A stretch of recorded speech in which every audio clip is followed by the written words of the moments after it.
UP में phone tapping विवाद को लेकर प्रियंका गांधी ने आज सरकार को निशाने पर लिया। प्रियंका गांधी ने कहा कि फोन टैपिंग को तो छोड़ ही दीजिए, मेरे बच्चों के इंस्टाग्राम अकाउंट तक हैक किए जा रहे हैं।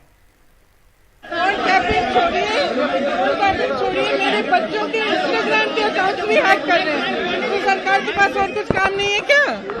सरकार के पास और कुछ काम नहीं है, बताइए। और उपराष्ट्रपति वेंकैया नायडू के घर शादी समारोह में एक दिलचस्प मुलाकात देखने को मिली। ये मुलाकात हुई राष्ट्रीय स्वयंसेवक संघ के प्रमुख मोहन भागवत और समाजवादी पार्टी के वरिष्ठ नेता मुलायम सिंह यादव के बीच। उपराष्ट्रपति के घर आयोजित समारोह में दोनों एक ही सोफे पर एक साथ बातचीत करते दिखे। उनके बीच क्या बात हुई ये तो वो दोनों ही जानते हैं, लेकिन विचारधारा के तौर पर धुर विरोधी दोनों नेताओं की मुलाकात की चर्चा खूब हो रही है।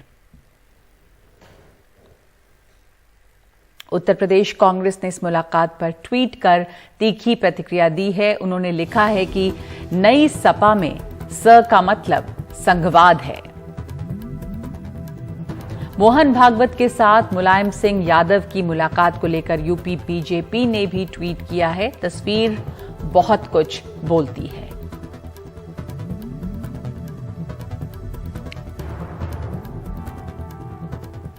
और इस पर बातचीत की है असदुद्दीन ओवैसी से। सुनिए कि क्या कहा ओवैसी ने। अगर मैं कल किसी एक रिसेप्शन, मैरिज रिसेप्शन में अगर मोहन भागवत के साथ मैं सिर्फ फोटो में नजर आ जाता, क्या होता बोलिए अब तक? मगर मुलायम सिंह यादव बैठ सकते हैं बाजू, कोई उंगली नहीं उठाता। मुलायम सिंह यादव 2019 में लोकसभा में खड़े होकर नरेंद्र मोदी को आशीर्वाद देते हैं कि तुम दोबारा प्रधानमंत्री बन जाओ, उस पर कोई उंगली नहीं उठाता। मेरी लड़ाई तो यही है ना कि अगर आप बोलेंगे तो बड़ा काम कर रहे हैं, और हम जब मुस्लिम माइनॉरिटी के पॉलिटिकल एम्पावरमेंट के लिए, लीडरशिप के लिए बात करेंगे, लड़ेंगे, तो आप हमको नाराज हो जाते हैं। और समाजवादी पार्टी सांसद रामगोपाल यादव ने कांग्रेस पर पलटवार करते हुए कहा कि कांग्रेस के लोग सामान्य शिष्टाचार भी भूल गए हैं।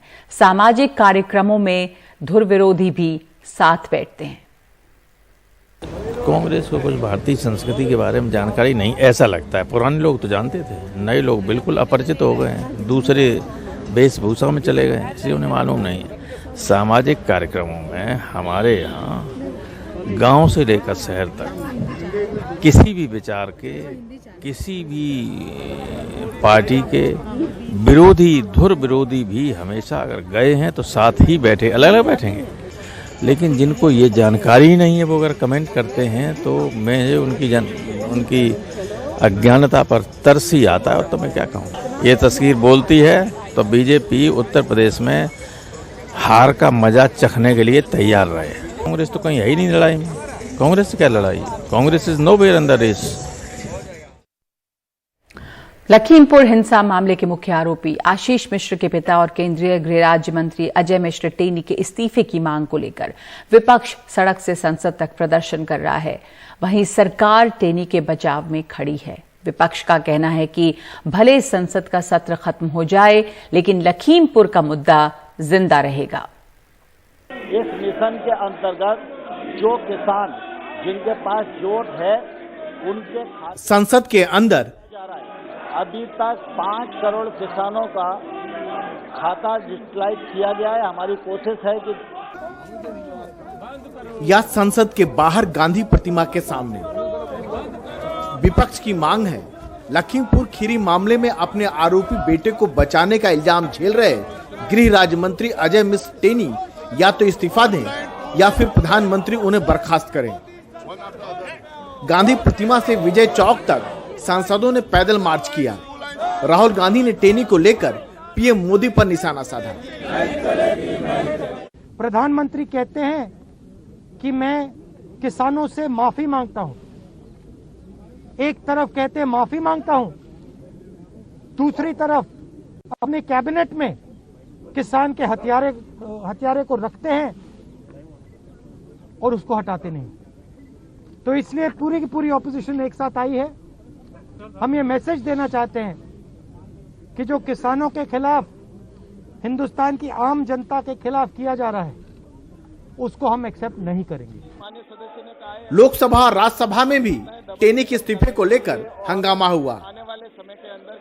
सदन की कार्रवाई तक स्थगित करनी पड़ी, पर विपक्ष अपनी मांग से पीछे हटने को तैयार नहीं। टेनी को बर्खास्त करो, और जिस तरह से किसानों की निर्मम हत्या की गई, पूरा देश उनसे इस्तीफा मांग रहा है और मोदी जी हठधर्मी पे हैं।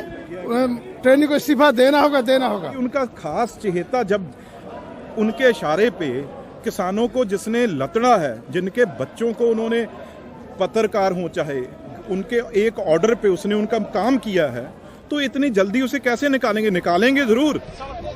लखीमपुर खीरी मामले को लेकर विपक्ष लगातार सरकार पर हमलावर है। विपक्ष को एहसास है कि यूपी चुनाव में लखीमपुर खीरी एक बड़ा मुद्दा बन गया है। अगर टेनी इस्तीफा नहीं देंगे तो विपक्ष सरकार को घेरेगी। अगर टेनी इस्तीफा देते हैं तो विपक्ष इसे सरकार पर दबाव की तरह पेश करेगा। लेकिन राजनीति की इस खींचतान में इंसाफ का सवाल कहीं खो न जाए। नई दिल्ली में नीता शर्मा और हिमांशु शेखर के साथ राजीव रंजन, एनडीटीवी इंडिया।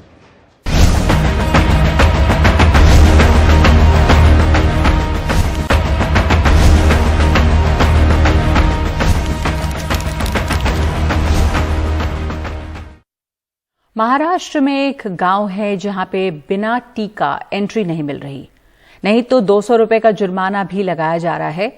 इधर मुंबई के मुस्लिम बहुल इलाके में रहने वालों के लिए माहिम दरगाह में वैक्सीनेशन कैंप रखा गया, जिसमें 78% ने पहली डोज ली। आपको बता दें कि हाल में आया राज्य के स्वास्थ्य मंत्री की ओर से ये बयान कि मुस्लिम समुदाय में कोविड टीके को लेकर जरा हिचक है, ये चर्चा में रहा था।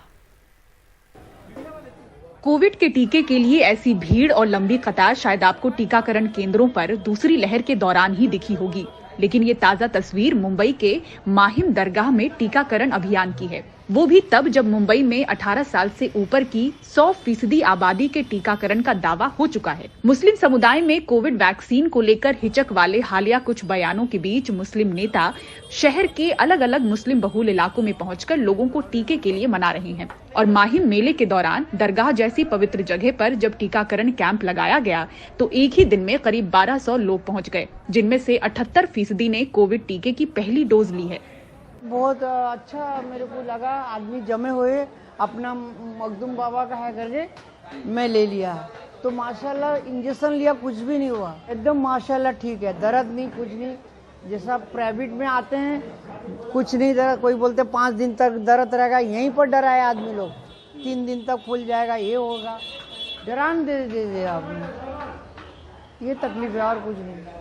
अब हिम्मत हुआ, मेहमान हॉल में हुआ करके। मुझे डर लग रहा था इस बात का, लोग बाहर डरा रहे थे कि हाथों पैरों में दर्द होगा, बुखार आगा, 4-5 दिन पड़े रहोगे बुखार में। इस हमारे परेशानी में मैंने नहीं लिया था। दरगाह की कमेटी से बात हुई, वो बोले कि आप ले लो, सही है सब कुछ, माशाल्लाह बहुत सही है, बहुत अच्छा है।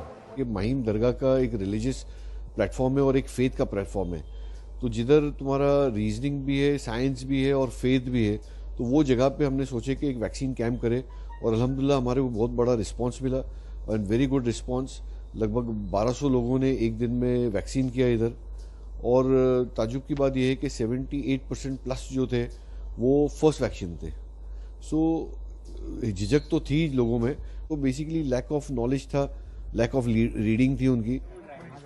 वैसे कई पिछड़े इलाकों में भी टीके को लेकर कुछ भ्रम कायम है। ऐसे में सख्ती दिखाते हुए महाराष्ट्र के नांदेड़ जिले के तेंभुर्नी गांव में बिना टीका लगवाए लोगों के प्रवेश पर पाबंदी लग गई है। जगह जगह ऐसे पोस्टर लगवा दिए गए हैं, वैक्सीन की एक भी डोज नहीं लगवाए हुए कोई भी व्यक्ति गांव में नहीं घुस सकता, और ऐसा करने पर 200 रुपए का जुर्माना लगेगा। नांदेड़ से कन्हैया खंडेलवाल के साथ मुंबई से पूजा भारद्वाज, एनडीटीवी इंडिया।